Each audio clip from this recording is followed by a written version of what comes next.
Assembly ఈ రోజు నుంచి స్టార్ట్ అవుతుంది. ఇక బెంచీలు అన్ని తుడిచి మైకులు రెడీ చేసిండ్రు నిన్ననే. ఇవాళ స్టార్ట్ అయితే 10:30కో 11 గంటలకో. అదేవిధంగా మంత్రివర్గ భేటీ కూడా ఉంది. దాంట్లో స్థానిక ఎన్నికలపై లోకల్ బాడీస్పై ఒక నిర్ణయం తీసుకుంటారట. ఇక రకరకాలుగా ఈరోజు చర్చలు ఏమున్నాయంటే ఈరోజు ప్రధానంగా కాళేశ్వరం నివేదికపై చర్చ నడుస్తుంది. ఇక మీకు తెలుసు అసెంబ్లీలో పార్లమెంటులో ఏం జరుగుతుందో. ఒకప్పుడు అంటే మంచిగా అర్థవంతంగా సమర్థవంతంగా నీతివంతంగా పద్ధతిగా మంచిగా చర్చలు నడిచేది, ఒకరికొకరు మంచిగా మాట్లాడుకునేది. ఇప్పుడు అట్లేం లేదు.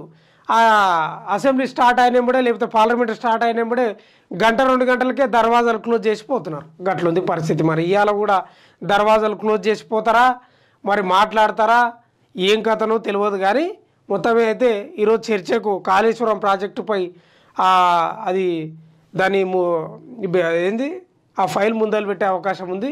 అంటే ప్రధానంగా కాళేశ్వరం ప్రాజెక్టు ఆ నివేదిక ఏదైతే ఉందో దాని గురించి మాట్లాడే అవకాశం ఉంది. అట్లే బీసీ రిజర్వ్